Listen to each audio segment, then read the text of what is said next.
não puderam participar hoje, para que a gente possa transmitir para eles também. E quem depois quiser reassistir, também irá ficar disponível.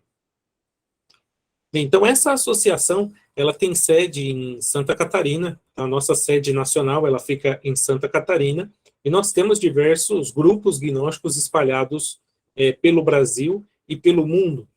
Ou seja, existem centros gnósticos na Europa, existem centros gnósticos na América do Sul, na América Latina, na Ásia, ou seja, em vários países, em várias cidades do Brasil e do mundo, existem pessoas, assim como nós hoje, estudando esse conhecimento, essa sabedoria. Então, a sede internacional dessa instituição fica na Grécia, ali próximo ao Monte Olimpo. Talvez não tivesse um outro lugar mais apropriado para que fosse a nossa sede internacional. Justamente ali é o berço da sabedoria, poderíamos dizer, moderna, é justamente a Grécia antiga, né? Na própria Grécia, nós vemos ali o berço dessa sabedoria que hoje aqui nós estamos tratando.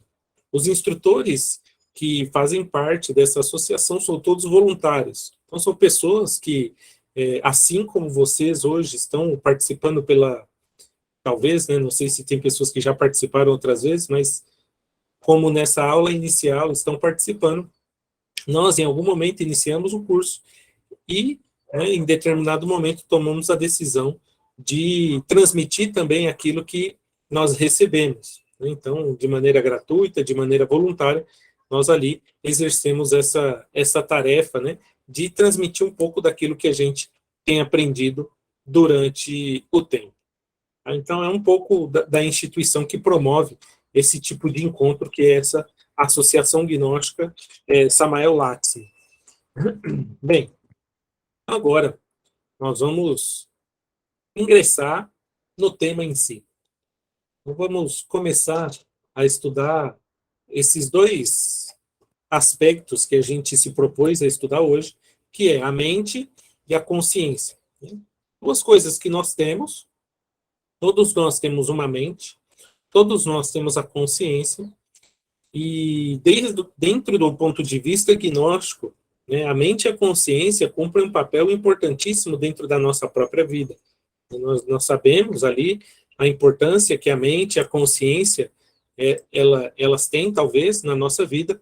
Porém, hoje nós vamos aprender algumas técnicas que vão permitir que a gente possa utilizar de uma maneira mais apropriada, poderíamos dizer, essas duas ferramentas, essas duas habilidades, talvez, poderíamos falar assim, que cada um de nós tem.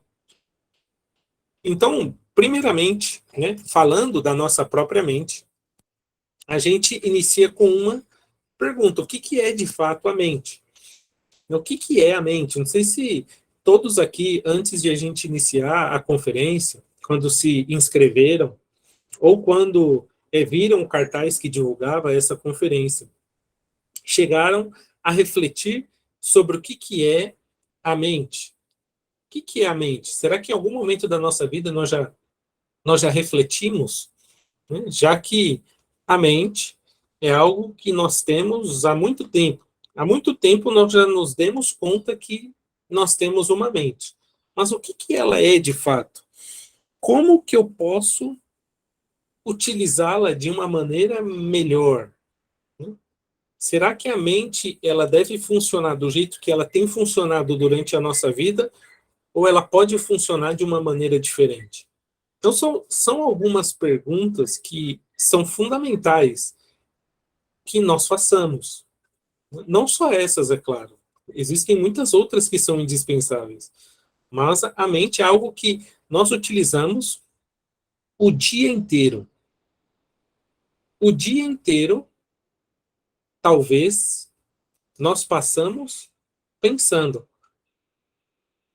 E na grande maioria das vezes, sem que nós desejemos isso. Sem desejar pensar, nós acabamos pensando. Estamos comendo e estamos pensando. Estamos conversando com outras pessoas e estamos pensando. Estamos numa aula e estamos pensando. Estamos ali, muitas vezes, parados, quietos, num ponto de ônibus, sentados na sala da nossa casa, trabalhando e a mente está lá funcionando. Ou seja, é algo que está acontecendo durante o nosso dia inteiro, os pensamentos transitando pela nossa mente, sem muitas vezes, ou na grande maioria das vezes, que a gente queira que isso aconteça, e muitas vezes a gente não se questiona por que isso acontece. Será que existe uma forma diferente disso acontecer? Será que é possível eu dominar ou controlar o fluxo de pensamentos que passam pela minha mente? Será que é possível deixar de pensar, por exemplo? Então, se nós ainda não nos perguntamos isso, né, vale a pena nós entrarmos nesse tipo de reflexão. Por quê? Porque é algo que vai nos acompanhar para o resto da nossa vida. Existem coisas que são transitórias na vida. Muitas coisas são transitórias. O lugar, por exemplo, que a gente mora, né, pode ser transitório. Por exemplo, há um ano atrás, talvez nós estávamos morando em outro lugar. Há 5 anos atrás, passou. Pode ser que a pessoa tenha tido um relacionamento e ele tenha passado. Pode ser que a pessoa tenha tido um emprego e isso tenha passado também. Amigos, familiares, uma série de coisas na nossa vida passaram. Mas os pensamentos seguem. A mente segue funcionando. É algo que nós vamos carregar para o resto da nossa vida. Então, vale a pena nós conhecermos isso, entendermos como que é o modus operandi da mente, o que ela é e como que nós podemos utilizá-la melhor. Porque é algo que faz parte da nossa própria existência. É importantíssimo nós conhecermos, né? Já que a existência, né, a nossa vida não dura eternamente, ou seja, vale a pena durante esse período aí que temos esse corpo físico que a gente possa, de fato, conhecer determinadas questões sobre nós mesmos. Então, a primeira pergunta que nos vem é: o que é a mente? Então, uma das respostas que a gente já se deparou, né, é as pessoas respondendo que a mente era a mesma coisa que o cérebro. A mente é o cérebro. Muitas pessoas, talvez, de uma maneira objetiva, responderiam: a mente é o cérebro. Né? Já que, quando eu penso, né, os pensamentos, eles estão aqui na minha cabeça. Né? Uma pessoa, ela sabe que ela pensa e os pensamentos estão aqui. Né? É algo que a pessoa consegue perceber. Por exemplo, ela não percebe quando ela está pensando. Né? A atenção dela está aqui, não no pé, por exemplo. Só para citar algo, né? Só para a gente extrapolar, não está no pé. Quando eu estou pensando, não está no pé, não está na mão, não está ali na região do meu abdômen, não. Eu sei que quando eu penso, está acontecendo algo aqui nessa região. Então é natural a pessoa imaginar. Deixa eu ver, parece que tem alguém tentando entrar aqui. Perfeito, eu acho que ela já conseguiu entrar. Então nós já temos essa ideia de que a mente está associada ao cérebro. Mas a mente, ela não é o cérebro. Não é. O cérebro, poderíamos dizer que ele seria o veículo físico da mente. Mas a mente, ela não está associada ao cérebro. Então, a primeira questão em relação à mente, que talvez possa surpreender alguns, né? Ou, às vezes, não surpreender, às vezes a gente já tinha mais ou menos alguma ideia, é que a mente, ela está situada em uma das dimensões da natureza. Como assim? A natureza, o cosmos, aquilo que nos rodeia, onde nós estamos inseridos, ele não é composto apenas por 3 dimensões. Ele é composto por mais dimensões. Existem outras regiões, existem outros mundos. Se a gente fosse falar em uma linguagem física, existem universos paralelos a esse. Além dessa dimensão física que nós conhecemos, que nós conseguimos acessar com os 5 sentidos de percepção, existem dimensões que não são acessíveis aos sentidos, mas que mesmo assim existem. E nós somos testemunhas disso. Todos nós somos testemunhas de que um pensamento, apesar de não ser captado, ser possível acessar com os sentidos físicos, é possível perceber. Nós não cheiramos um pensamento, nós não tocamos um pensamento, nós não vemos um pensamento, não sentimos o gosto de um pensamento, mas mesmo assim, ele existe, é uma realidade. Ninguém seria ali, chegaria ao desatino de falar, não, pensamento é algo irreal, é algo que não existe. Não, nós sabemos. Todos os dias, e se a gente contar desde o momento que a gente iniciou a conferência até agora, diferentes pensamentos transitaram pela nossa mente. Nós somos testemunhas de que isso existe. Agora, saber que existe, conhecer a sua natureza é totalmente diferente. Ou seja, uma coisa é saber que existe. Né? Agora, conhecer, manejar, ter um domínio, um controle sobre isso, aí exige, claro, um esforço nosso para que a gente possa realmente conhecer essas questões. Não é porque, por exemplo, eu sei que existe um avião que eu sei pilotá-lo. E tá lá, eu vou no aeroporto, olho e falo, não, o avião existe, é real. Eu enxergo, eu percebo. Agora, entre saber que existe e sentar lá no banquinho do piloto e fazer com que ele voe, tem uma distância gigantesca. Para que a pessoa chegue a esse nível, ela necessita de muito esforço, dedicação, estudo. Ou seja, ela necessita se esforçar para aquilo. Assim é com o pensamento e a mente. Para que a gente possa ter um domínio, que a gente possa, de fato, conhecer mais sobre o que é a nossa mente, a gente necessita se esforçar. Só de estarmos aqui, já é um sinal que nós estamos interessados por isso. Ou seja, estamos interessados em conhecer e estudar e ter ali maiores informações relacionadas a isso. Mas é claro que esse talvez seja só um pontapé inicial. Muito claro que tem que acontecer para que a gente possa ver isso. E aí vem uma outra pergunta. A mente é o pensamento? Também não. A mente, como eu falava, está associada a uma das dimensões da natureza.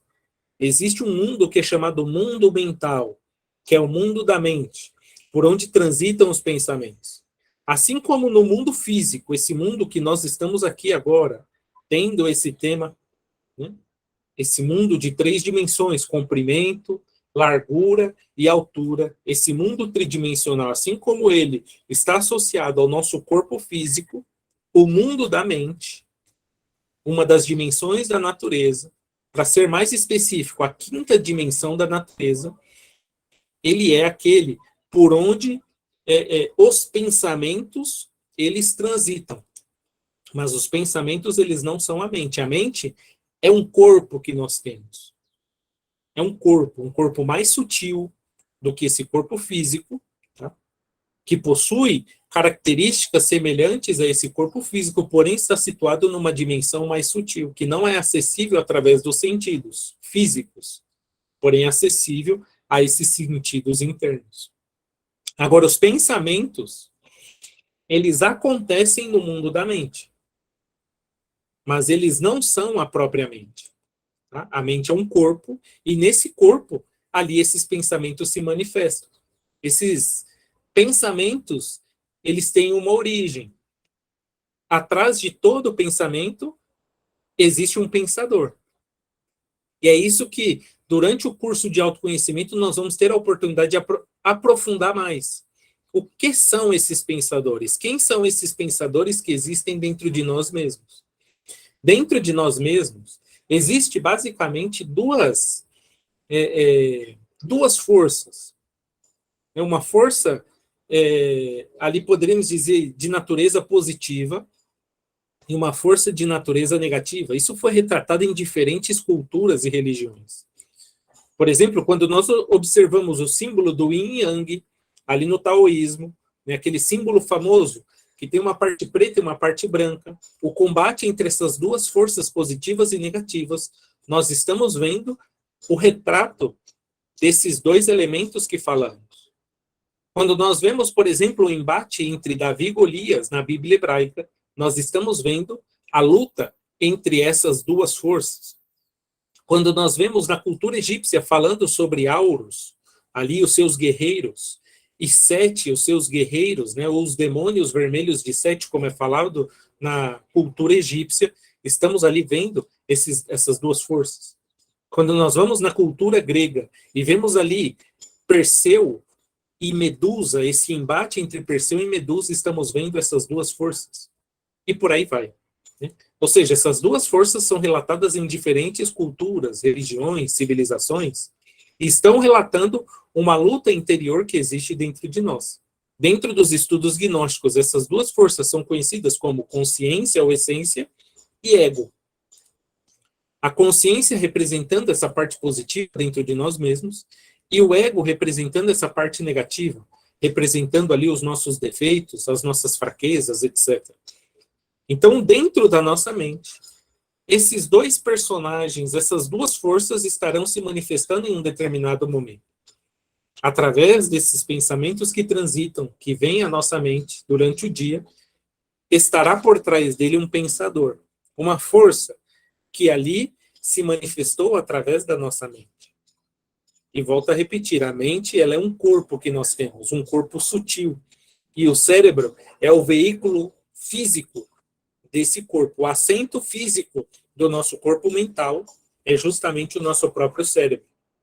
Então, o cérebro, ele é o que processa fisicamente, através das suas reações químicas, através dos impulsos elétricos, através ali desses neurotransmissores funcionando. Toda essa mecânica física que está acontecendo tem ali uma contraparte mais sutil que está acontecendo em nossa própria mente. E aí vem uma outra questão importante de nós fazermos, e aí essa pergunta talvez seja mais importante do que a gente fez até agora: somos donos ou escravos da nossa mente?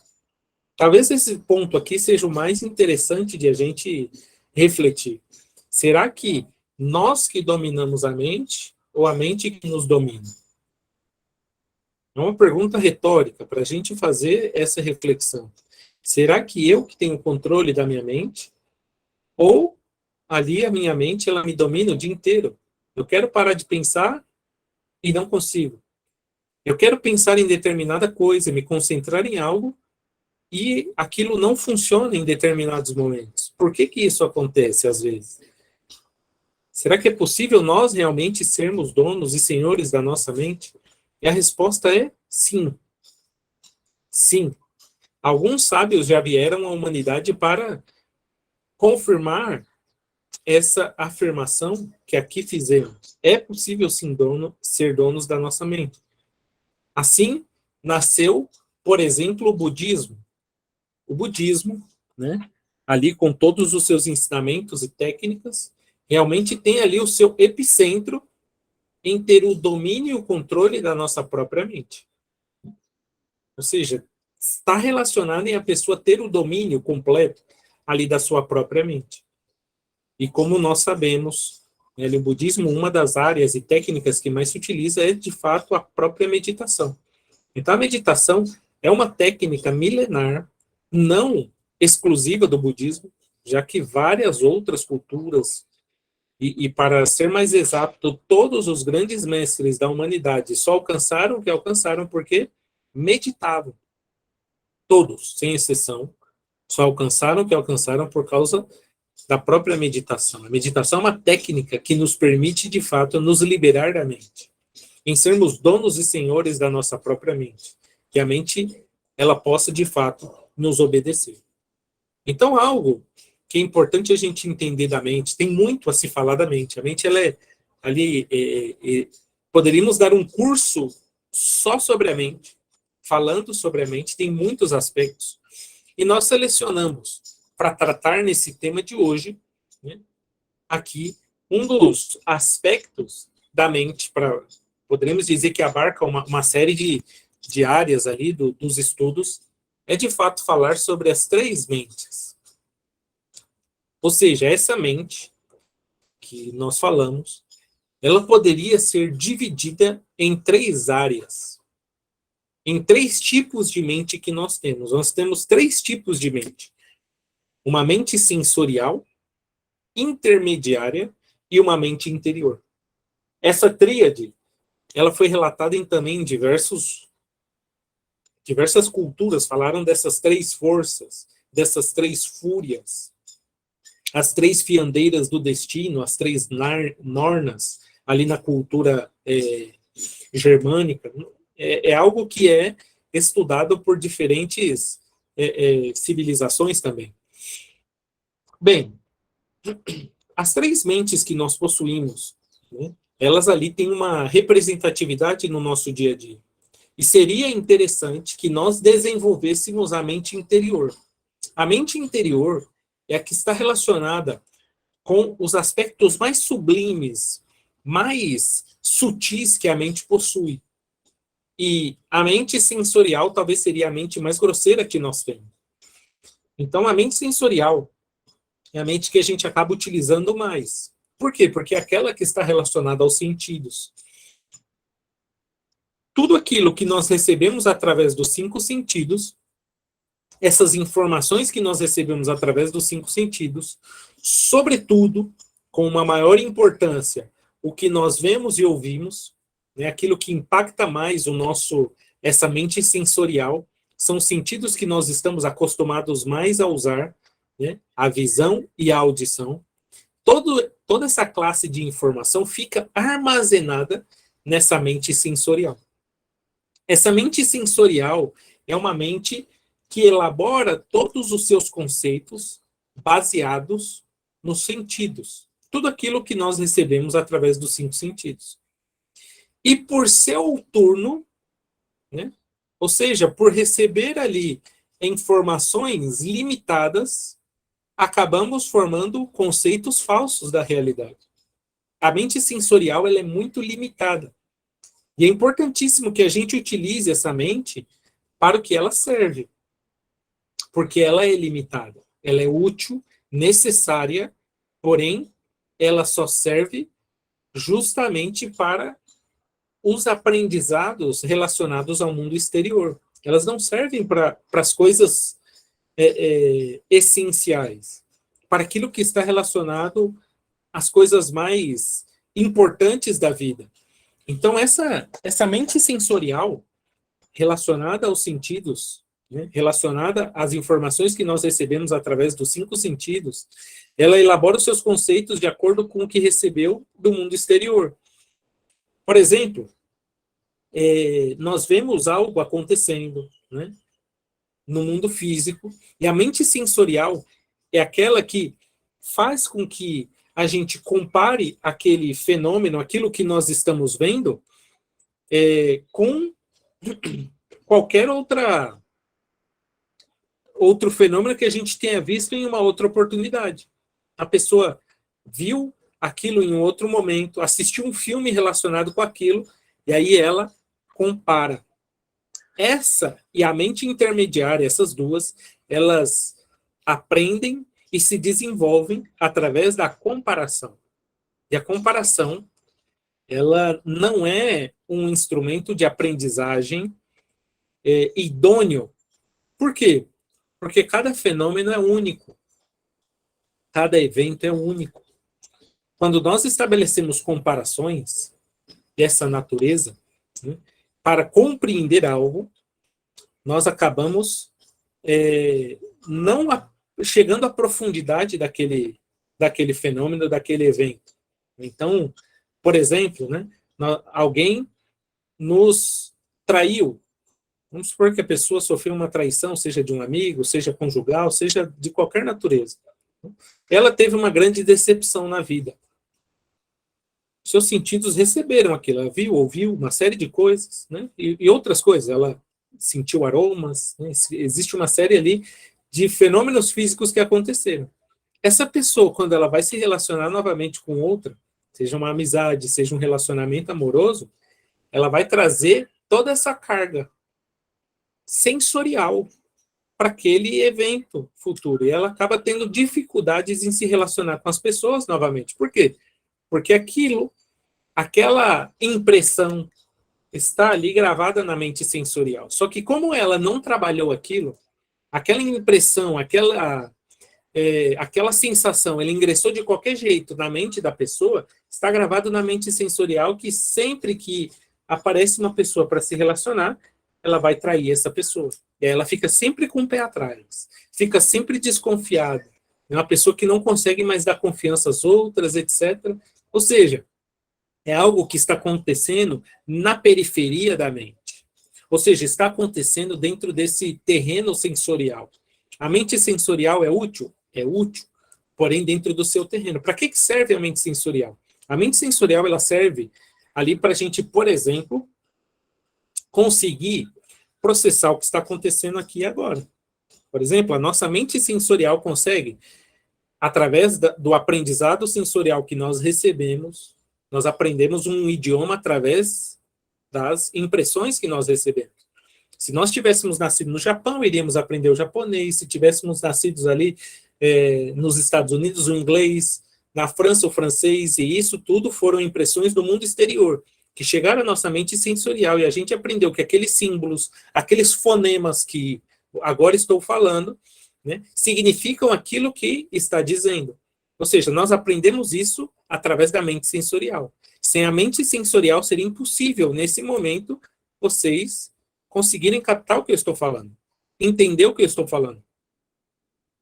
Sem a mente sensorial, nós não vamos ter ali a noção de que nós precisamos, por exemplo, nos alimentar, que quando nós estamos ali, por exemplo, sujos, que nós precisamos tomar banho, né? Ou seja, questões, poderíamos dizer, elementares da vida. Essas questões elementares da vida estão relacionadas à mente sensorial, né? Ou seja, a pessoa, são coisas óbvias, né, ali da vida, e que estão armazenadas nessa periferia. Só que só serve para isso. A mente sensorial, ela não tem como acessar o real, porque ela está distante. O real, que eu digo, aquilo que realmente está acontecendo, está no centro desses 3 círculos. Aquele ponto central, poderíamos dizer, está relacionado aos dados da nossa própria consciência. E nós já vamos falar sobre a consciência. Mas o real, aquilo que realmente está acontecendo, o profundo de um evento, de um fenômeno qualquer, está lá no âmago. E para isso nós precisamos nos conectar com a mente interior. Mas já vamos entrar nela. A segunda mente que nós temos é a mente intermediária. Na mente intermediária estão os dogmas, conceitos, preconceitos, fanatismos, toda classe ali de ideias e informações que nós recebemos do mundo exterior e que ficam armazenadas como conceitos, como determinadas ideias que não tiveram nenhuma comprovação por nós, estão armazenadas na mente intermediária. A mente intermediária é aquela de onde brotam as nossas ideias. E as ideias que nós temos, elas mudam. Nós mudamos de ideia frequentemente.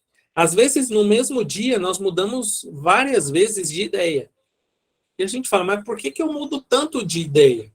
Por que existem tantas contradições em mim? Essas contradições estão na mente intermediária. Por quê? Porque a mente intermediária, os dados que ela armazena, são dados que ela não comprovou. Então, por exemplo, eu leio um livro e recebo aquilo ali, não coloco em prática nada do que está ali. Tudo aquilo que eu li naquele livro vai ficar armazenado na mente intermediária como um conceito.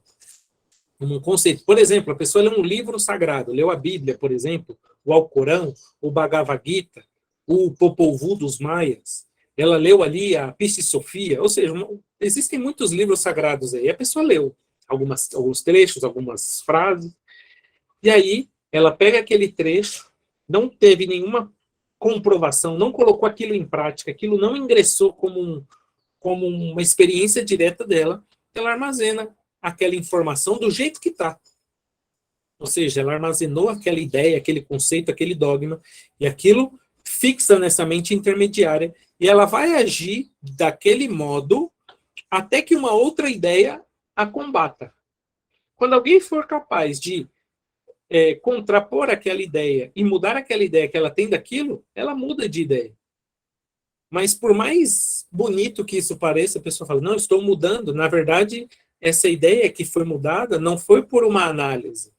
Não foi ali por uma experiência direta, por uma comprovação. Ela simplesmente mudou porque a convenceram. Não é porque ela realmente experimentou aquilo no fundo da sua própria consciência. E, infelizmente, muitas vezes nós carregamos e vivemos a nossa vida inteira baseada em ideias alheias, não são nossas, são de outras pessoas. São outras pessoas que incutiram aquilo em nós, colocaram aquela ideia em nós, aquela ideia está armazenada em nós e, infelizmente, nós nos movemos, né, dessa maneira. Só que essa mente intermediária, ela é um grande obstáculo para o nosso progresso interior. Para que a gente possa conhecer determinadas questões, nós precisamos eliminar muitos dogmas, muitos conceitos, muitos preconceitos que nós temos, tanto de nós mesmos, como das coisas sagradas. Por exemplo, essa afirmação que eu fiz, que existem outras dimensões da natureza, pode encontrar dentro de quem escutou certa resistência. A pessoa, não, mas eu nunca escutei isso. Na minha religião nunca falou sobre isso. Eu nunca li sobre isso. Ninguém nunca me falou. Por mais sincera que seja essa afirmação, talvez o mais indicado seria a pessoa ir a comprovar isso por si mesma. Existem técnicas e ferramentas que permitem a pessoa conhecer e acessar essas outras dimensões. E só seria possível a pessoa tirar uma conclusão exata da afirmação que foi feita, se ela de fato foi atrás disso, se ela foi experimentar ali com toda a sua massa essa afirmação. Então, essa mente intermediária, ela é um dos maiores obstáculos para o desenvolvimento interno de uma pessoa. É ali realmente um muro que a pessoa precisa transpor para que ela possa chegar à terceira mente, que é a mente interior. A mente interior, só para citar algo, ela está relacionada, por exemplo, né, existe uma série de símbolos relacionados ao que a gente está falando.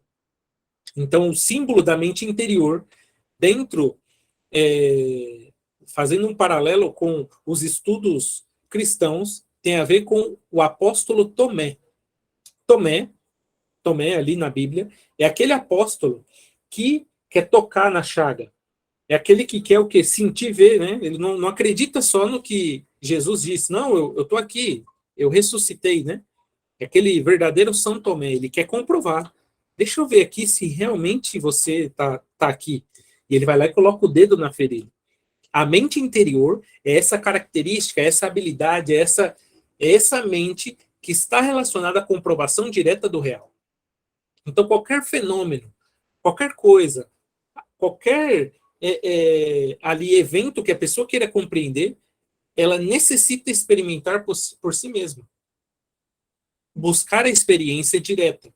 E é aquilo que vai permitir que a pessoa realmente comprove aquilo. Uma pessoa que tenha experimentado algo, ninguém consegue fazer com que ela mude de ideia. Por quê? Porque ela comprovou, para ela é uma realidade. Não é que ela acredita. Ah, não, eu acredito. Por exemplo, a pessoa chega e fala, você acredita que você pensa? Não acredito que eu penso, eu sei que eu penso. Não existe outra opção, eu sei. É uma realidade. Né? É a mesma coisa, né? Vamos supor, a pessoa chega e fala, eu acredito em vidas passadas. Né? Você acredita em vidas passadas? E a pessoa, quando ela comprovou, ela não acredita mais, ela sabe que existe. Perguntaram isso ao Dalai Lama, ele falou, não acredito que existem vidas passadas, eu sei, eu simplesmente sei. Né? É a mesma coisa a pessoa pergunta, você acredita que está vivo? Não, eu sei que estou vivo, simplesmente sei. Então, quando uma pessoa ela sabe, por experiência direta de algo, quando ela detém o conhecimento de algo, ela não há necessidade da crença. A crença é da mente intermediária, tá? Tudo que nós acreditamos está na mente intermediária. Tudo aquilo que nós não comprovamos está na mente intermediária. Então, uma pessoa, por exemplo, nós vamos estudar durante o curso sobre o desdobramento astral. Nós vamos falar sobre desdobramento astral. Talvez algum de vocês já tenham escutado, talvez todos vocês. A pessoa pode falar, acredito no desdobramento astral. Por mais sincera que seja, se ela nunca saiu em astral, ela só acredita, é uma crença, está na mente intermediária. É um conhecimento que é facilmente modificável. Se vier uma pessoa explicando para ela outras questões, dando dados científicos e uma série de informações que contraponham, que retirem a base em que está sustentada aquela crença que ela tenha, ela muda de ideia. como muitas coisas já podem ter acontecido na nossa vida dessa forma. Porém, quando nós experimentamos diretamente, acabou. Você sabe. Por exemplo, né? Talvez todos nós já tenhamos comido chocolate, né? Sempre eu dou o exemplo do chocolate porque é um doce que é quase uma unanimidade. E ali nós sabemos que o chocolate é doce. Se uma pessoa vier para a gente falar, o chocolate é salgado, essa pessoa não consegue nos modificar a nossa opinião. Por quê? Porque a gente experimentou, a gente sabe, chocolate é doce. A gente já experimentou chocolate. Pode vir 1000 pessoas, pode vir um artigo científico falando ao contrário, a pessoa experimentou aquilo, acabou. Então, todas as nossas experiências diretas, tudo aquilo que a gente experimentou e comprovou por nós mesmos, e aí há uma necessidade da pessoa ser sincera consigo mesma, em ela realmente ver que o que ela percebeu foi por uma experiência direta e não porque alguém a contou ou contou a ela, então acabou, ela comprovou. Ou seja, quando nós estamos nesse tipo de experiência, o que está acontecendo? Esse desenho ele ilustra. Nós estamos, na verdade, experimentando aquele fenômeno com a consciência. A consciência é aquilo que está lá no centro, aquele ponto branco. E essas informações que são experimentadas pela consciência passam à mente intermediária. E por isso que a gente fisicamente consegue perceber. A percepção física de algo só funciona porque aquilo passou através da mente, depois chegou ao corpo. Mas que mente? A mente interior. Essa mente interior é realmente aquela que nós necessitamos desenvolver. Bem, eu falei sobre a consciência, que é o outro aspecto que nós vamos estudar nessa manhã de hoje. Bem, o que é a consciência? Então, aqui é importantíssimo fazer uma diferenciação. Muitas pessoas falam assim, nós precisamos desenvolver os poderes da mente. E aqui talvez, não sei se todos já conseguiram perceber, pelo que eu tenho falado até agora, que a mente, ela é um veículo. A mente, ela não é o que nós necessitamos de fato desenvolver. Ah, não, tem que desenvolver o poder da mente. Muitas e muitas escolas, muitos e muitos instrutores, coaches e uma série de pessoas que se dedicam muitas vezes a estudar esse tema, indicam em desenvolver o poder mental. Mas dentro dos estudos gnósticos, a mente, e se nós percebermos por tudo aquilo que já falamos, ela é tão somente um veículo. Ela não é o ponto de desenvolvimento em si. Por quê? Porque ela é um veículo.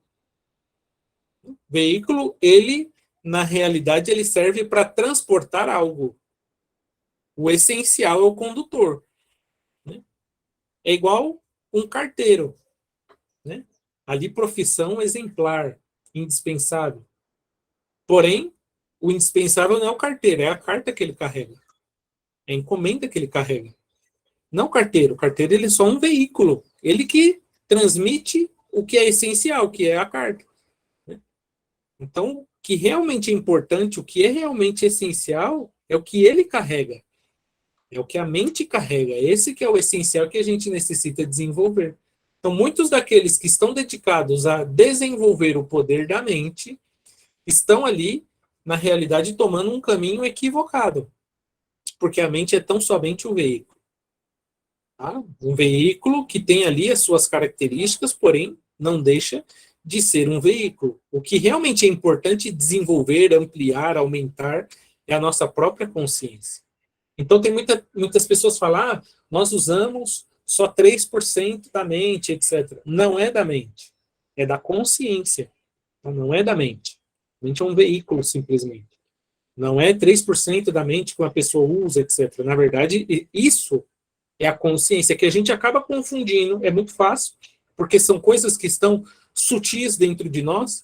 Então, muitas vezes, por a pessoa não ter realmente aprofundado no estudo de si mesma, acontece de a gente confundir uma coisa com a outra. Mas, na realidade, o que é necessário desenvolver é a consciência. Pois bem, o que é a consciência, então? Aí vem a grande pergunta. É uma palavra que a gente utiliza, né? Fala, precisamos conscientizar as pessoas sobre isso, sobre aquilo, né? Uma pessoa está consciente de determinada coisa. É algo que costuma se falar, mas definir o que é consciência é dificílimo. Por quê? Porque é um poder sutil da pessoa. É algo que é é algo que está no mundo sutil, não é físico, não se percebe fisicamente. Pois bem, então tentando definir o que é consciência, né? Aqui existe uma palavra, ou uma locução aqui, que dá basicamente ali a noção do que é a consciência. A consciência é a capacidade de dar-se conta, de se dar conta de algo. Quando eu tomo consciência de algo, significa que eu me dei conta daquilo. Ou seja, eu percebi conscientemente o que é aquilo. Quando eu não me dou conta, por mais que eu saiba intelectualmente, mentalmente de algo, eu continuo fazendo. Por exemplo, um delito. Vamos supor que a pessoa ali, ela tem um vício, né? Os vícios normalmente ali não são legais, né? Por quê? Porque nós somos escravos daquilo. Normalmente, quando a pessoa é viciada em algo, ela é escrava. Por uma pessoa que é viciada em jogos, né? Ela é viciada em jogos, seja jogos de azar, jogos eletrônicos, jogos de cartas. Ou seja, tem uma série de jogos ali, a pessoa é viciada. Aquilo ali é um problema para ela, que ela não consegue muitas vezes parar. Porque a pessoa é viciada em comer. É um problema, né, para ela. Ela vai ter problemas ali no futuro. A pessoa é viciada em bebida alcoólica. É viciada em falar mal dos outros. É viciada em fumar, etc., em drogas, etc. Ou seja, o vício não é algo, né, legal ali de se ter. Bem, eu posso saber que aquele vício faz mal a mim. Por exemplo, uma pessoa que fuma, ela vai pegar o cigarro e está lá escrito que faz mal ao pulmão, faz mal à saúde, etc., né? Causa impotência, uma série de coisas ali que a gente já sabe. Está escrito, inclusive, no maço, quando ela vai pegar todo o cigarro, está lá escrito, uma foto estampada, às vezes, muito forte. Ela sabe. Ela sabe que faz mal. Ela lê isso que faz mal. Mentalmente, ela sabe. Intelectualmente, ela sabe. Mas ainda ela não se deu conta que faz mal. Ela não tomou consciência que aquilo faz mal. Enquanto isso não aconteça, enquanto esse fenômeno não aconteça, ela vai continuar com aquilo. Pode vir 1000 pessoas, o especialista do especialista, pode vir técnicas avançadas, etc. Ela continua. Por quê? Porque ela não se deu conta, ela não tomou consciência. Aquilo não chegou à consciência. Está ali, ó, na mente intermediária, uma informação, etc., um conceito. Mas quando aquilo não chegou à consciência, não, ela continua.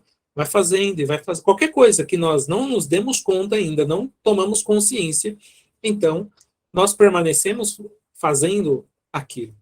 Então a consciência é isso, é quando nós nos damos conta, beleza, a pessoa tomou consciência, e quando ela toma consciência, ela muda o rumo daquilo que ela está fazendo, mas não é mudar um rumo de ideia.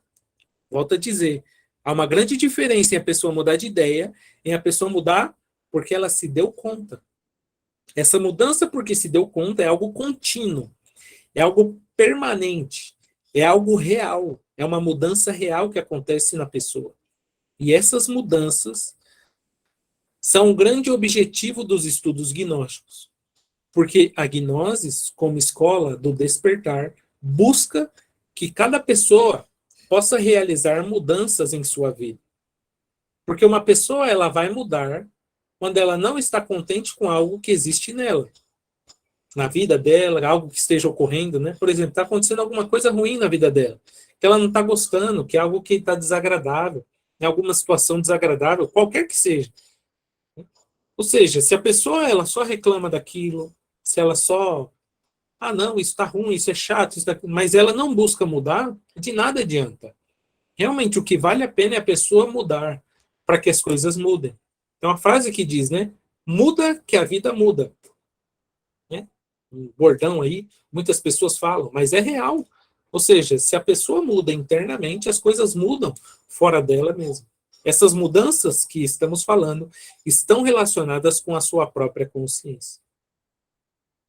Uma outra forma de definir consciência, um pouco mais complexa, mas talvez seja mais exato, está relacionado com um outro aspecto que nós vamos estudar durante o curso, que é chamado essência. Todos nós temos uma essência. O que é a essência? A essência em nós é o conjunto de virtudes, poderes, dons, é a bondade, é a humildade, é a perseverança, é a fé, é a caridade, é a alegria pelo bem alheio, né? é ali a esperança. Tudo isso, todas essas virtudes, o amor, né? Ali a amizade, tudo isso correspondem à nossa essência. A nossa essência é aquilo que de mais belo existe no ser humano, corresponde à sua essência. E quando nós colocamos essa essência em atividade, ela está atuando, nós estamos conscientes. Quando as nossas virtudes estão atuando em um determinado momento, nós estamos conscientes. E por esse motivo, nós estamos lúcidos. Lúcidos naquele momento. Conseguimos discernir as coisas, compreender as coisas. Ou seja, quando nós estamos conscientes, nós entramos em um outro estado. Um outro estado. A pessoa vibra de uma outra forma. Ela consegue perceber outras coisas na sua vida. Então, a consciência é o poder máximo que existe dentro de uma pessoa. É o conjunto de virtudes. Só que o que acontece? Essas virtudes não estão todas livres. Não são todas as virtudes que nós temos que estão livres para se manifestar. Existem virtudes que estão presas, estão aprisionadas. Assim como quando a Medusa morre, na mitologia grega, de dentro dela sai Pégasus, o cavalo alado, assim também, quando nós eliminamos um defeito dentro de nós mesmos, surge a consciência de maneira espontânea. Então, dentro de cada defeito que nós temos, cada fraqueza, cada vício que nós temos, existe uma parte da nossa essência ou consciência engarrafada, presa, está ali limitada a se manifestar, ela não consegue se manifestar, está ali presa. Então, por exemplo, para que a gente possa expressar toda a humildade que nós temos, que é uma virtude absurda, nós precisamos eliminar o orgulho. É sempre a contraparte, tá? Dentro do orgulho está a humildade. Dentro do egoísmo está o altruísmo. Dentro da impaciência está a paciência.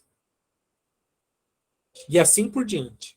Ou seja, todo defeito que nós temos, todo vício, toda fraqueza que nós temos aprisionado dentro dela, está uma virtude, está a consciência. E por isso que essa batalha entre luz e trevas, entre positivo e negativo, sempre foi retratado nas mitologias, porque é uma luta, é uma guerra que nós devemos travar, não contra os outros, mas sim contra nós mesmos, porque esses elementos encontram-se guarida em nós mesmos. Então, o que nós necessitamos fazer, de fato, é o quê? Despertar a nossa própria consciência. Essa consciência nos ensina o fundador do gnosticismo contemporâneo, Samael Aun Weor. Ela nos dá o conhecimento integral do que se é, de onde se está, do que realmente se sabe e do que nós realmente ignoramos. Ou seja, ela nos dá um dado exato daquilo que nós precisamos para a nossa própria vida. Então, estar conscientes é indispensável para que a gente possa avançar nesse caminho interior. Que caminho é esse, Wagner? Que caminho é esse? Então, aqui, nós temos uma frase emblemática que estava estampada no pórtico do templo de Apolo, em Delfos, na Grécia, que diz: conhece-te a ti mesmo e conhecerás o universo e os deuses. É a mesma frase que está aqui, ó, nos te ipsum, tá? Em latim, que significa conhece a ti mesmo. Ou seja, conhecer a si mesmo é ali o primeiro passo para que a gente possa percorrer um caminho que nos leve a o despertar da consciência. Se nós não sabemos para onde nós vamos, qualquer caminho serve. Nós precisamos saber para onde nós vamos.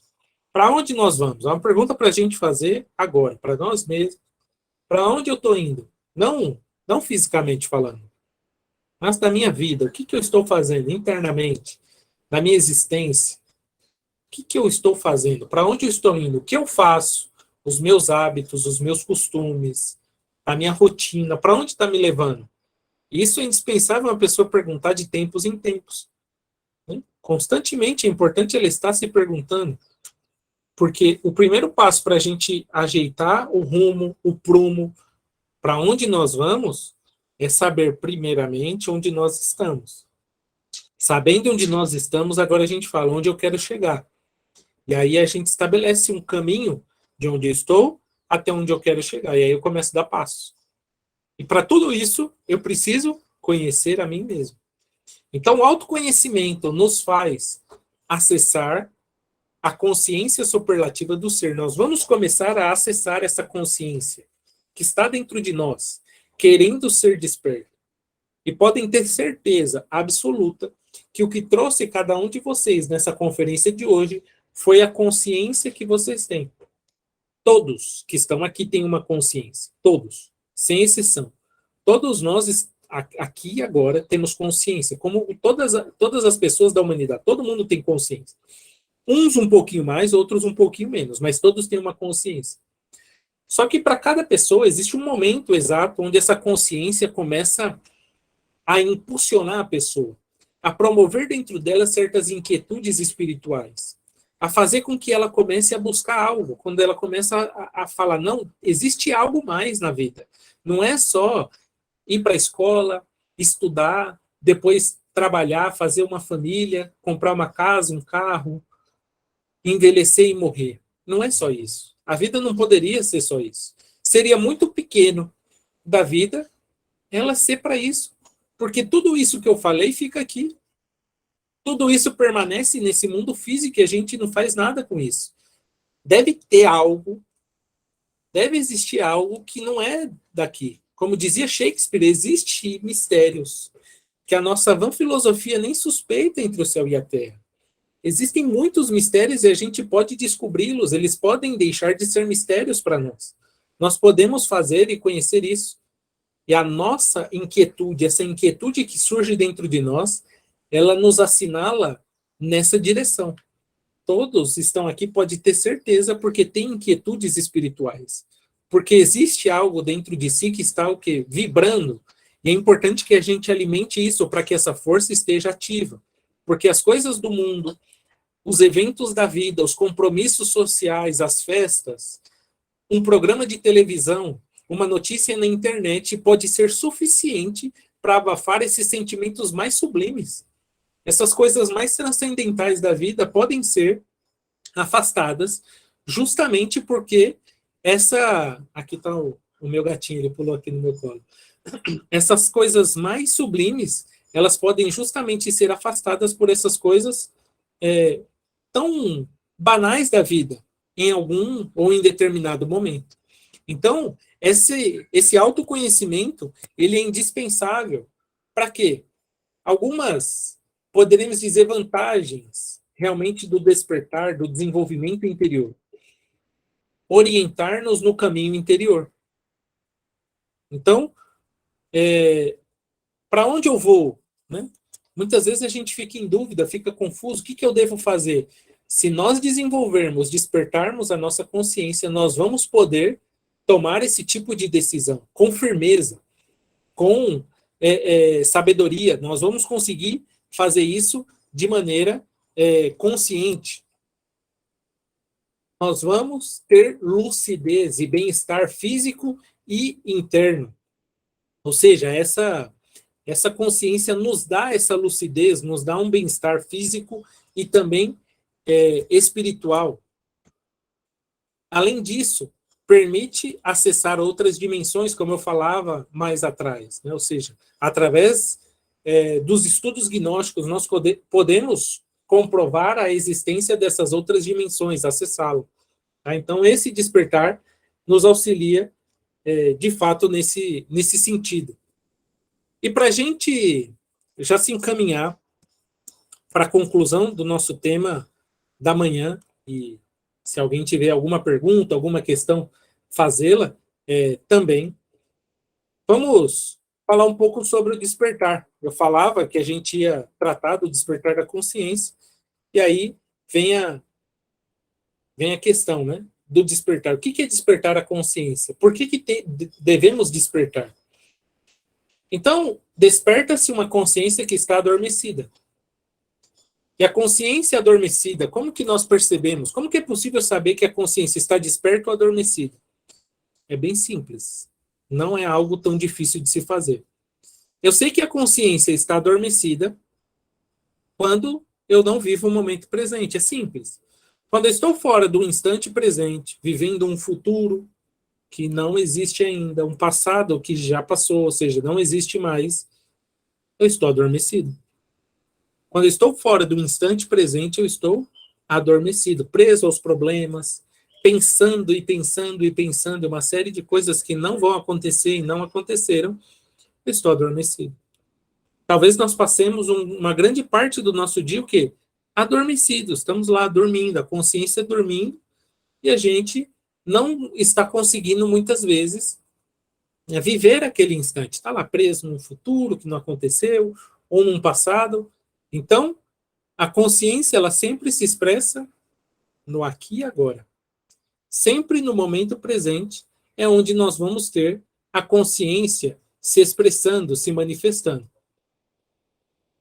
Então, o despertar da consciência, ele parte do momento em que nós começamos a viver o instante presente, viver o momento, viver o aqui e agora. É assim que nós vamos, de fato, experimentando o que é a nossa própria consciência. Então, vivendo o aqui e agora. Ou seja, tem coisas que vão acontecer depois? Tem. Mas deixemos para quando for acontecer. Vamos viver um instante, aproveitar cada momento da nossa vida, os instantes, aquilo que estamos fazendo. Bem simples. Quando estamos, por exemplo, comendo um alimento, vamos comer o alimento. Sentir o seu sabor, o seu cheiro, os seus aromas. Estar ali naquele instante. Quando estivermos conversando com outra pessoa, estejamos ali, escutando essa pessoa falar, atentos ao que ela está falando, presentes ali junto com aquela pessoa, naquela sensação maravilhosa de estarmos conectados com outra pessoa. Se estamos trabalhando ali no escritório, em nossa atividade diária, se somos ali operários, se somos ali engenheiros, se somos ali pessoas que trabalham em casa, ou seja, o que seja a nossa profissão, façamos aquilo e estejamos naquele momento fazendo o que estamos fazendo. O problema, muitas vezes, e que faz com que a nossa consciência adormeça é que nós normalmente estamos fazendo uma coisa e pensando em outra, aí não tem jeito. A pessoa está em casa e pensa no trabalho, e está no trabalho e fica pensando em casa. Aí ela não consegue, ou seja, ela está sempre fora daquele lugar e momento. Ou seja, quando nós estamos assim, sem dúvida alguma, a nossa consciência está adormecida. E um outro aspecto da consciência é essa sensibilidade pela vida. Ou seja, ela tem relação com o coração. A consciência, ela tem íntima relação com o nosso próprio coração. Tá? Então, quando eu falava da mente, lá no início da nossa conferência, aquela mente interior, ela armazena os dados da consciência, mas as experiências da consciência têm a ver com o coração e não com a mente. Tá? Não tem a ver com pensamento, estar pensando em uma série de coisas, não, tem a ver com o próprio coração. Por isso que é importante nos conectar com o nosso próprio coração. Então, para a gente finalizar essa exposição dessa manhã, desse dia, nesse nosso primeiro encontro aqui para estudarmos o conhecimento, a sabedoria gnóstica, nós vamos falar sobre a meditação como uma técnica que permite o despertar da consciência e o domínio da mente. Então, a meditação é uma técnica milenar. Grandes mestres da sabedoria a praticaram, a ensinaram e nos trouxeram ali uma série de informações essenciais para a gente poder realmente nos desenvolver nesse terreno. A meditação é uma técnica simples, muito simples, porém difícil de ser feita. Por quê? Porque vai contra os nossos hábitos rotineiros, vai contra a nossa conduta diária. E por isso que é uma técnica que a pessoa vai se desenvolvendo pouco a pouco. Pouco a pouco nós vamos praticando a meditação, e aí a pessoa precisa ter paciência para que ela possa obter os resultados. Não é a primeira vez que a pessoa vai praticar meditação que ela vai meditar. Normalmente ela vai ficar muito tempo só adquirindo as condições necessárias para que ela possa um dia chegar a meditar. Porque a meditação, em linhas gerais, é um estado de não pensar. Ela vai chegar a esse nível. Porém, para se chegar aí, existe todo um caminho a percorrer. E é necessário ter paciência e tenacidade para que ela possa, de fato, alcançar os objetivos da meditação. Então, quais são os benefícios ali, né? O que a meditação nos traz? Ela traz ali um domínio dos estados. E a pessoa conseguir produzir estados de consciência dentro de si mesma. Ela deixar de ser vítima das circunstâncias e poder ser o dono de si mesma frente a essas circunstâncias. Traz ali a percepção direta da realidade. Ela consegue investigar através da meditação. Investigar uma série de fenômenos e eventos da sua própria vida. Ela melhora a sua capacidade de atenção e concentração. Isso, inclusive, é algo que a pessoa vai conseguir no caminho.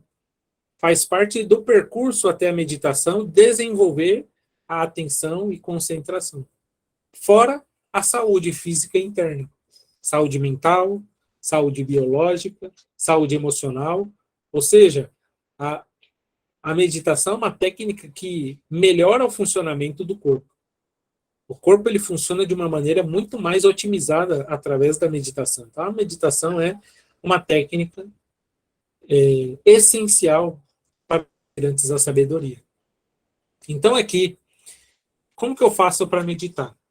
Então, a meditação, em linhas gerais, nós vamos nos sentar numa posição cômoda ou deitar-nos na nossa cama, né? Ou seja, pode ser sentado, pode ser deitado, pode ser numa cadeira, pode ser num banquinho da meditação, pode ser num tatame. Ou seja, o lugar não é ali e a posição não é o que vai influenciar tanto. Mas o importante é que a pessoa esteja numa posição cômoda e uma posição que ela consiga ficar até o fim da prática. Enfrentado essa situação, conseguiu ficar numa posição cômoda, confortável, a pessoa vai relaxar o corpo, ou seja, começa a fazer exercícios de relaxamento.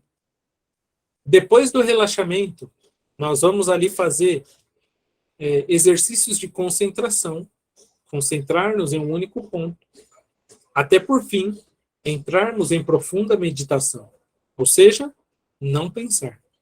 Então, é todo um trajeto, né? A pessoa vai ficar muitas vezes, alguns meses, só conseguindo ficar imóvel, conseguindo não se mexer durante a prática.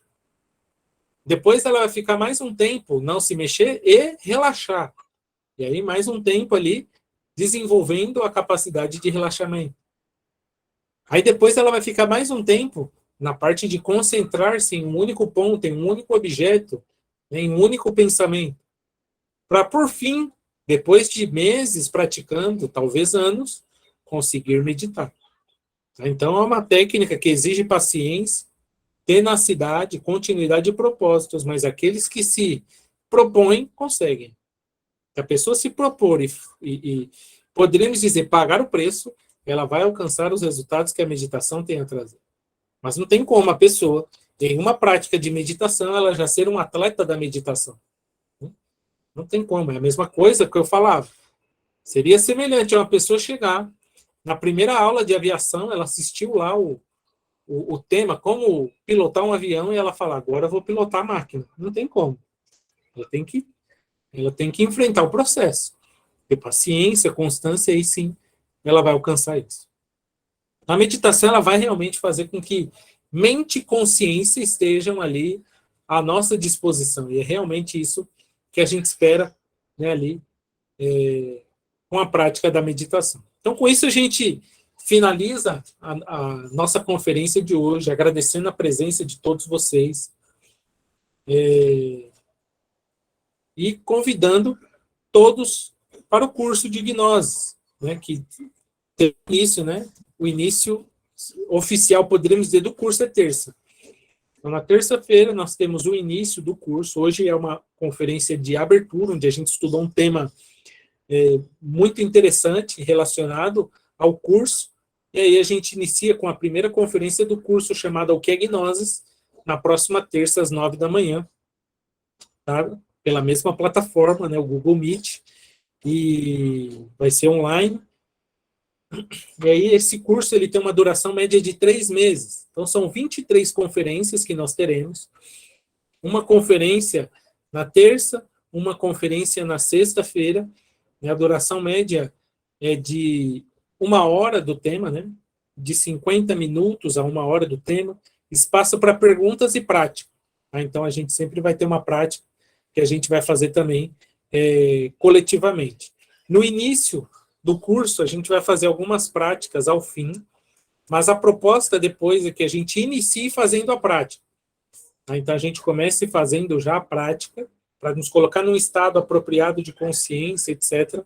E aí a gente inicie as conferências. Então, no início, a gente não vai fazer, nas primeiras conferências, a gente não vai fazer no começo, justamente porque as pessoas ainda vão estar se habituando, entrando novas pessoas, etc., e aí é desejável que nas próximas, quando a gente já estiver fazendo as práticas no início, as pessoas já vão estar entendendo como que é a dinâmica. Né? A gente ter pontualidade, né? Porque para a gente começar às 9 horas, é importante que todo mundo, às 9 horas, já esteja na sala para a gente começar já fazendo a prática.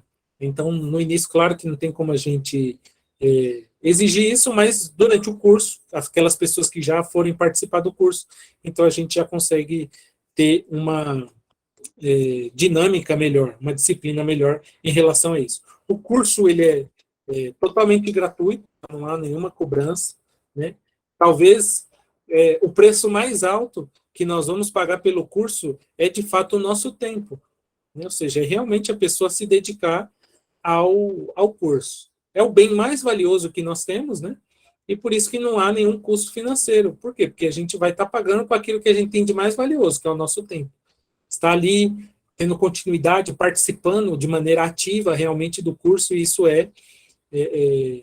ali uma das exigências, poderíamos dizer, orientações ali do curso, ou seja, que a pessoa participe, né? Esteja ali de maneira assídua, pontual, né? Então, isso é um dos elementos ali indispensáveis para participar do curso.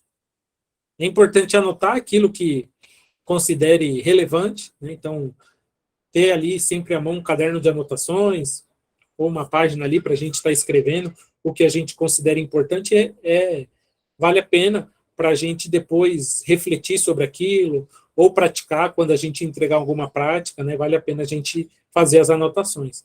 E perguntar, né? Ou seja, participar ali do curso vai acrescentar muito, tanto com os demais colegas ali participantes, né? Como também vai favorecer a gente entender o que vocês estão entendendo daquilo que a gente está explicando, né? Então, esse feedback, ele é interessantíssimo. Então, aqui a gente tem alguns temas que a gente vai ter durante o curso: a personalidade de essência e ego, o próprio despertar da consciência, máquina humana, educação fundamental, né? Ou seja, são vários temas que a gente tem em diferentes áreas, né? Psicologia, filosofia, metafísica, biognose, saúde e bem-estar, ciência, antropologia, alquimia, mística, relações humanas, etc. São uma série de temas, né, áreas do conhecimento que a gente vai aprofundar durante o curso, que é chamado de curso de gnoses ou curso de primeira câmara. Depois que a pessoa faz o curso inteiro, termina o curso, ela pode depois participar de um grupo de segunda câmara, um grupo avançado, depois que a pessoa já concluiu, e aí ela pode participar, se na cidade dela tiver já um grupo, ela já pode ingressar nesse grupo que daí é presencial. Então, a segunda câmara já é a parte mais aprofundada, e ela vai poder participar depois que ela conclui essa primeira câmara. Aqui em Brasília, né, estamos falando de Brasília, não temos um grupo formado ainda, Então, aqueles que terminarem o curso e forem aqui de Brasília serão os pioneiros, né, aí nesse novo grupo aqui de Brasília, do Distrito Federal. Essa é a primeira turma que a gente abre, nós vamos abrir outras ainda, em outros horários, então, né, vamos aí dando oportunidade para outras pessoas em outros horários. Então, da minha parte, agradeço, então, novamente, a presença, a participação de todos. Se alguém tiver alguma pergunta, fique à vontade, abra o microfone e pode falar com a mais completa liberdade.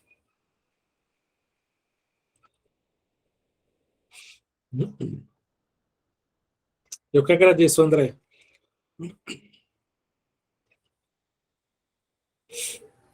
Pode ser do curso, pode ser uma pergunta do que a gente estudou hoje.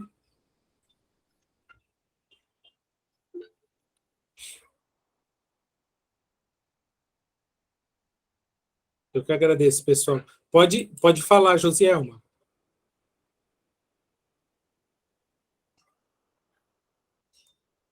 Eu que agradeço, pessoal.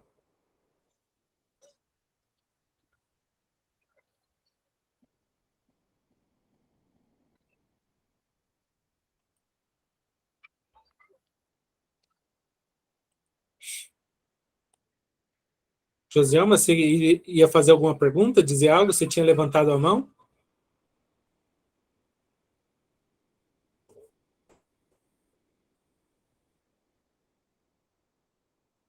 Bem, imagino que ela talvez tenha...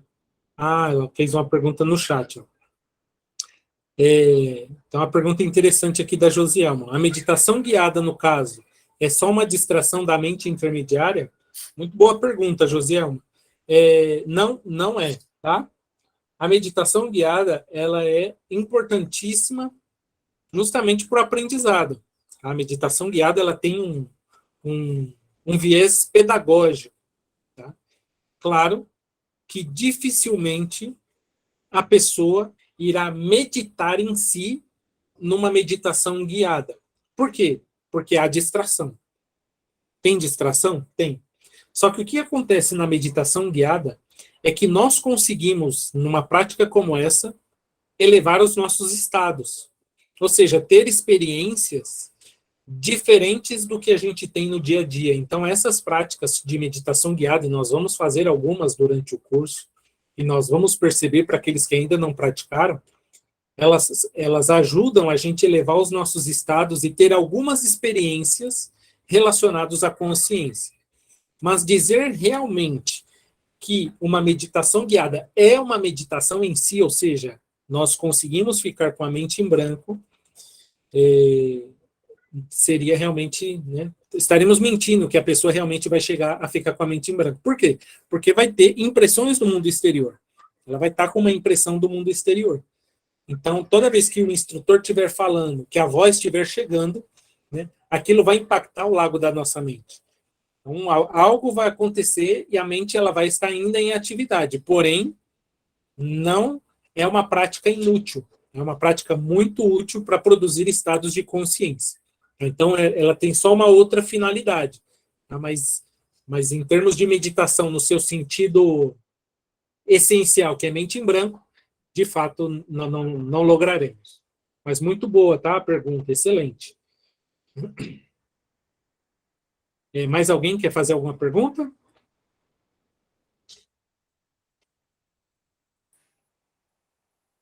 Oi, tudo bem? Oi, Liara, tudo bem? Tudo bom, Wagner? Oi, pessoal. Né, então, no caso, seria mais para agradecer a oportunidade, né? Porque esse curso, um curso gratuito, assim, com conteúdo tão importante, né? Tão necessário aí para o nosso conhecimento, né? Autoconhecimento. E em relação a essa questão que ela estava até comentando da meditação guiada, né? Existem algumas que são mais específicas para certos tipos de cura, né? Alinhamentos de chakras, tudo. E aí eu queria te perguntar se eu também posso fazer essa meditação somente com aquele som de frequência de hertz, né? Fazendo a meditação no meu silêncio, mas com esse fundo das frequências, se também é uma boa forma. Sim, sim. Essa essa questão que a Liara levantou também é importantíssima. Existem práticas de meditação com diferentes objetivos, né? Então, de acordo com o objetivo que seja aquela prática, né, a gente vai dar aquele direcionamento. E existe essa possibilidade também de a pessoa utilizar os sons binaurais. Existem pessoas que não se adaptam, né, assim, a esses sons de algumas frequências, né?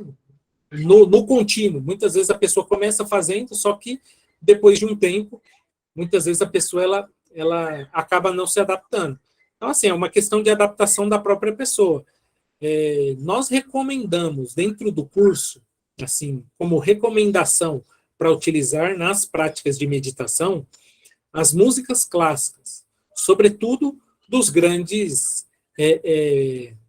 músicos que vieram. Por quê? Porque a música que eles produziram não são músicas convencionais, sobretudo, citar alguns, Beethoven, Mozart, Bach, Liszt. Esses mestres da música, eles conseguiram acessar uma outra classe de música. São as chamadas músicas das esferas. Então, essas músicas, sobretudo de Beethoven, né, têm ali benefícios extraordinários. Tá? Então, por isso que a gente acaba recomendando o uso da música clássica. Mas é claro que existem uma série de outras formas de a gente praticar a meditação. É como uma recomendação dentre o universo que existe, né?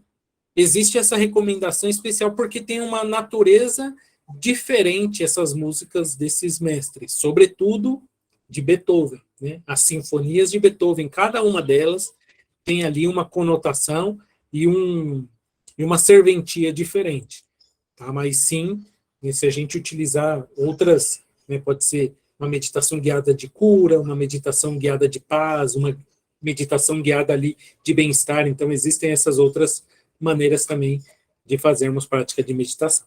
Mas muito boa sua pergunta, Liara. A Aline pergunta, a mente intermediária seria nada menos do que nossas crenças limitantes? Não só isso, Aline. Além das crenças limitantes, tá? A mente intermediária, ela alberga muito mais informações. Tudo aquilo que nós recebemos ali como uma informação e aquilo não passa por uma comprovação nossa, a gente não tem ali uma reflexão, se a gente não faz consciência, não se dá conta daquilo de fato, seja por uma experiência direta ou por uma compreensão consciente, aquilo fica armazenado na nossa mente intermediária. E pode, por exemplo, se tornar um dogma. Vira um dogma, né? Ali na mente da pessoa. E aí ela vai carregar aquele dogma, né, pelo resto da vida. Pode se tornar um preconceito.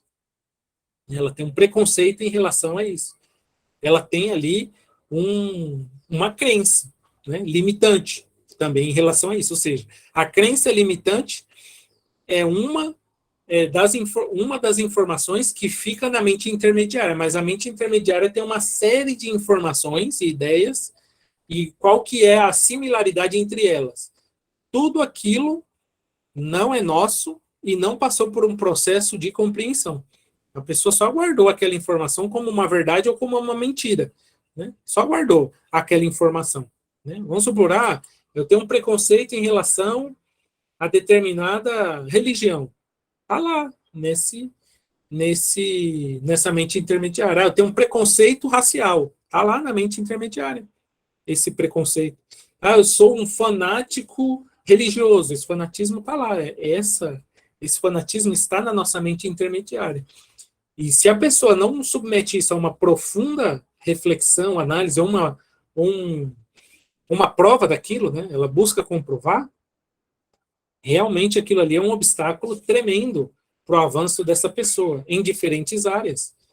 Por exemplo, né, na área amorosa, na área alimentar, por exemplo, a pessoa pode ter um preconceito de determinado alimento.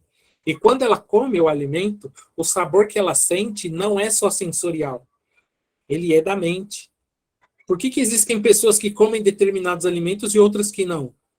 Não é uma questão só biológica, é mental. Está na mente intermediária. porque ela tem aquele conceito que aquele alimento é ruim. Né? Mas imaginem, né, isso daí, para quem, por exemplo, tem filho pequeno, né, é uma grande oportunidade de ela experimentar isso, da questão alimentar. Se ela, desde criança, né, ela vai ensinando ao seu filho se alimentar de maneira consciente, começa a introduzir alimentos mais saudáveis ali na sua alimentação, ele vai aprender a comer aquele tipo de alimento. Muitas vezes a pessoa reclama, nossa, meu filho só quer comer batata frita. Mas será que ele que faz a batata frita, ele que aprendeu a comer batata frita, ou isso veio de alguém que ensinou? Foi alguém que ensinou, é claro. Né? Ou seja, vem disso, as pessoas falando, e uma série de coisas que vão influenciando aquele conceito, é um conceito, inclusive, alimentar.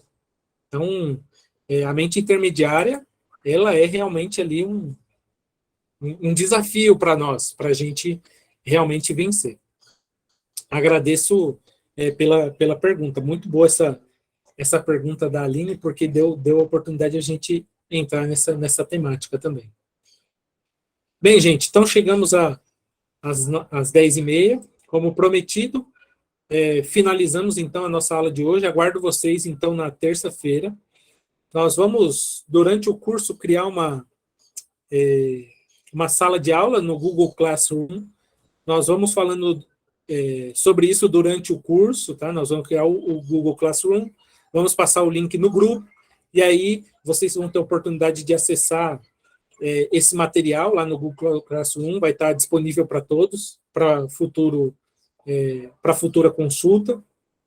Lá nós vamos postar algumas atividades, algumas tarefas para vocês fazerem, tá? Durante a semana. Não é tarefa, não vou encher vocês de tarefa a mais do que vocês já têm, mas é só para a gente praticar o que a gente aprendeu, né, que é o sentido do curso. Então, vai ser ali um curso bem ativo, onde vão ter muitas práticas para a gente exercitar, não vai ser só essa parte teórica, né? O mais importante talvez seja realmente as práticas.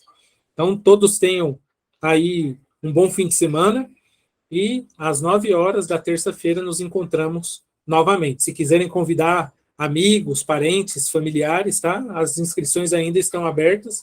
É só vocês encaminharem, pode encaminhar esse formulário, mesmo que está no grupo.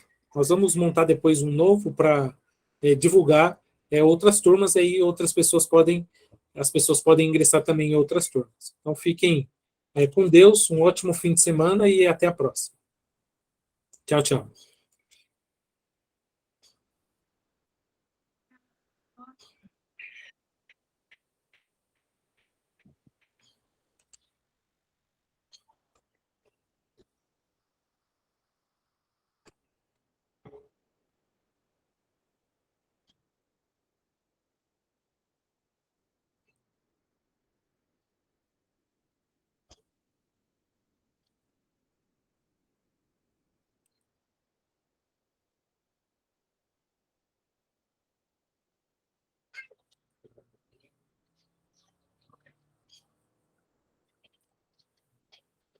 Muito bom.